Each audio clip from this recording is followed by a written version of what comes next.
आपने, आप बोले ना मुझे। पर थी, क्या बोलते भेलपुरी खाई थी, मेरा हाँ, पति साइड में था, ठीक है। एक इंसान आया, उसने उसको गोली मार दी। यहाँ पे उसने बोला कि ये शायद मुस्लिम नहीं है, उसने उसको गोली मार दी।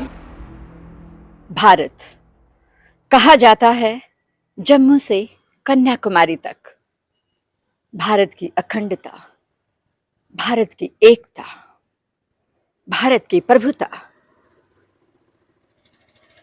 22 अप्रैल 2025 दोपहर के 2:25 जम्मू से कन्याकुमारी तक के भारत के लगभग सभी हिस्सों से पर्यटक घूमने के लिए गए हुए हैं पहलगाम में। बैठे हैं अपने परिवारों के साथ। क्या हुआ उनके साथ?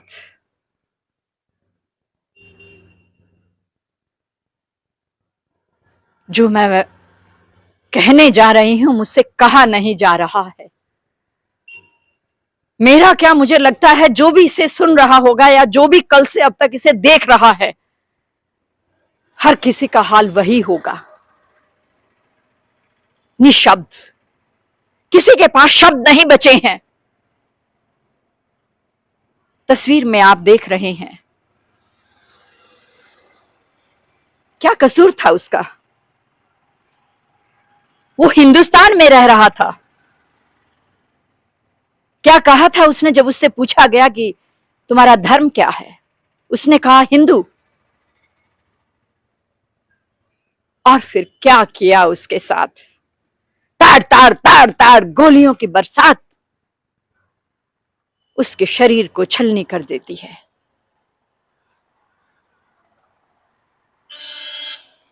ये वो हिंदुस्तान है जो 1947 में 2 पार्ट हुए इसके 2 मजहबों की वजह से। जो उस समुदाय के थे वो उधर चले गए और जो हिंदू थे वो यहां रह गए। लेकिन 22 अप्रैल 2025 दोपहर 2:25 पर क्या वही मंजर दोहराने की कोशिश की जा रही थी? क्या फिर से 1947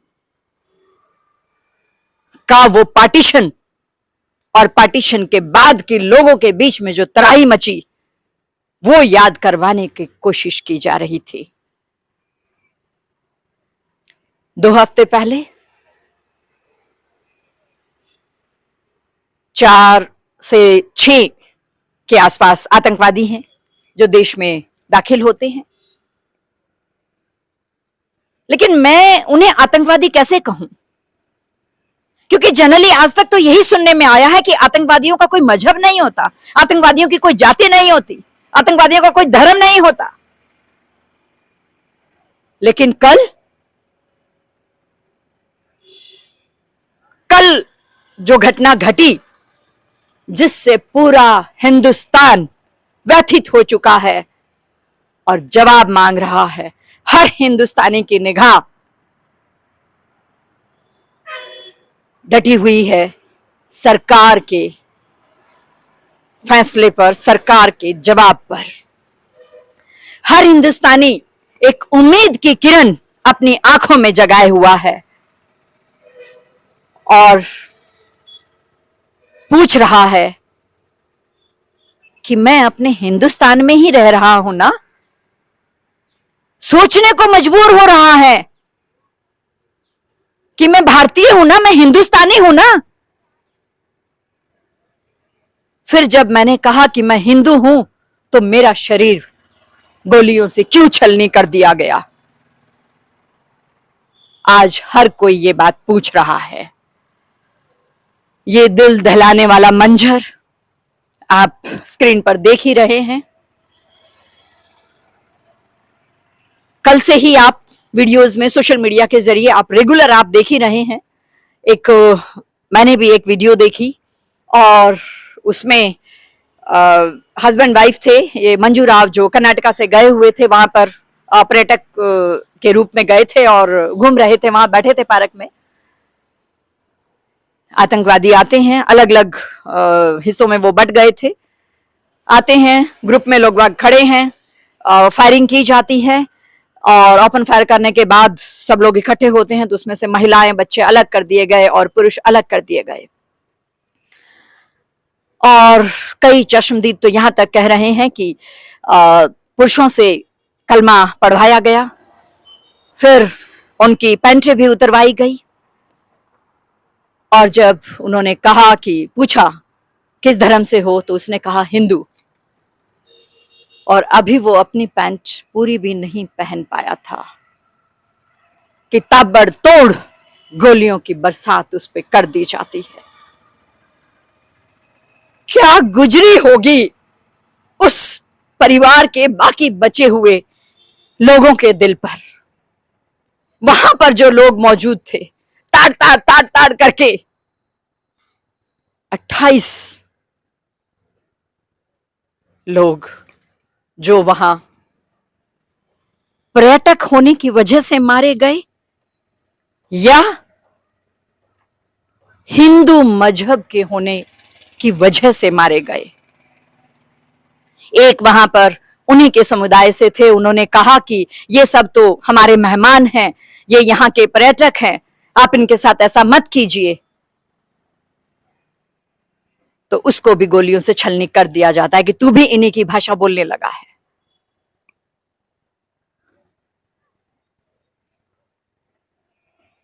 हर शख्स, हर आंख नजरें गड़ाए बैठी है कि इसका जवाब कब, कैसे और किस तरह से दिया जाएगा।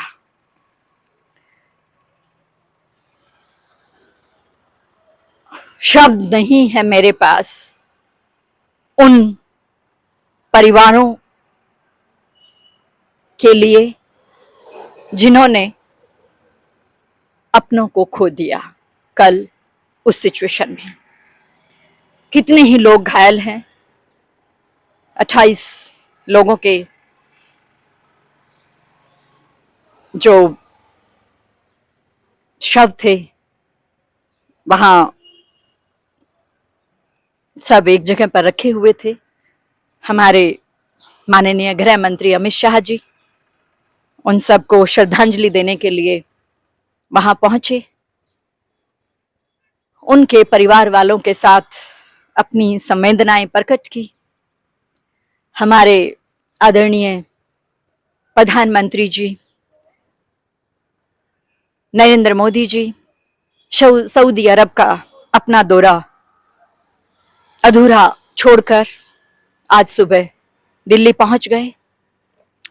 दिल्ली आते ही अजीत डोभाल जी ने उनको रिसीव किया और वहीं से उन्होंने बैठकें करनी शुरू कर दी और हाई लेवल की रेगुलर मीटिंग्स जारी हैं।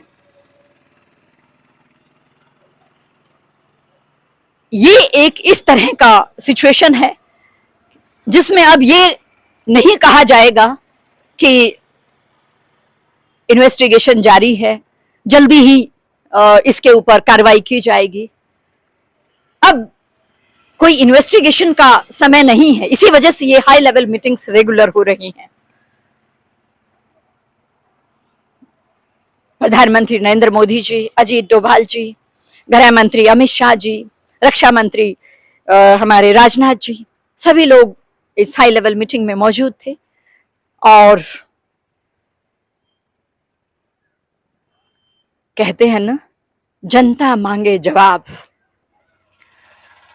तो इसका क्या जवाब दिया जाए, उसी की लिए, उसी की कार्रवाई के लिए ये इतनी हाई लेवल की मीटिंग की जा रही है। हमारे गणमान्य जिसको कहते हैं कि मजबूत जिगर और स्ट्रॉन्ग विल पावर वाले प्रशासन से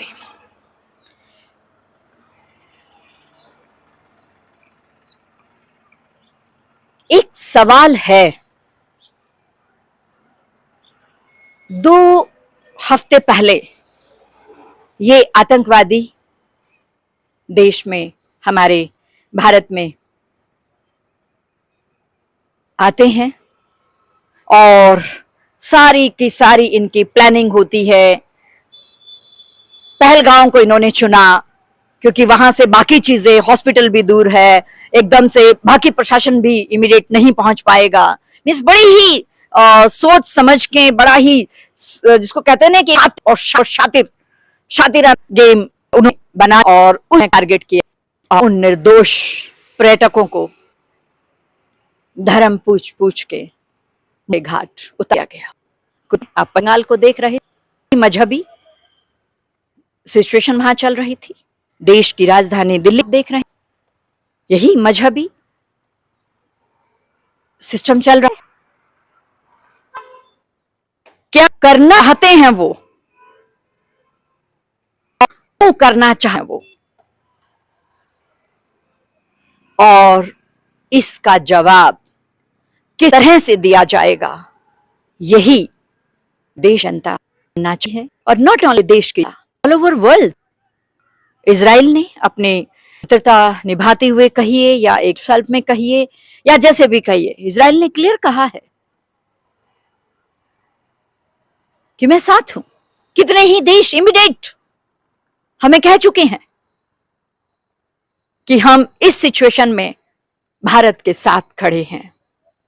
कल तक जो कहा जाता था कि आतंकवाद का कोई मजहब नहीं होता, आतंकवाद की कोई धर्म नहीं होता, आतंकवाद की कोई जाति नहीं होती, लेकिन कल के हमले के बाद ये क्लियर आ चुका है, ये क्लियर कट समझ में आ चुका है कि ये कुछ और ही हो रहा है। तो जल्दी ही फिर मुलाकात मैं आपसे करूं। हल मीटिंग्स में क्या फैसले लिए गए हैं, एक्चुअल वक्त है ही सर्जिकल स्ट्राइक का, जवाब देने का। अगर ये चीज आज ही रोकी गई तो जो उन्होंने कल प्रयास किया है 1947 की को रिपीट करने का, तो उसका जवाब कुछ और आगे होने से पहले भारत दे देगा। क्योंकि जब एक महिला ने उस आतंकवादी को कहा कि तुमने मेरे पति को मार दिया है तो मुझे भी मार दो, तो उस आतंकवादी ने कहा कि नहीं, हम तुझे नहीं मारेंगे, हम तुझे छोड़ रहे हैं, जब बता देना मोदी। अगर मोदी जी को बताया है, और मोदी जी के समय में ये हुआ है, जहां मोदी योगी हैं, जहां अमित शाह है,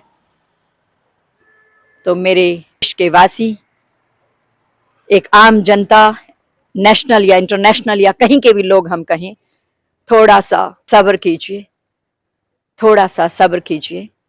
सरकार अपना एक्शन ले और जनता को सुकून मिलेगा। जी फिर से हाजिर होती हूं अगले बुलेटिन में। तब तक उन सभी परिवार वालों को जिन्होंने अपने घर के सदस्य खो दिए और जिनके परिवार वाले घायल हैं, उन सब के साथ अपनी संवेदना प्रकट करते हुए, उन्हें श्रद्धांजलि देते हुए नमस्कार।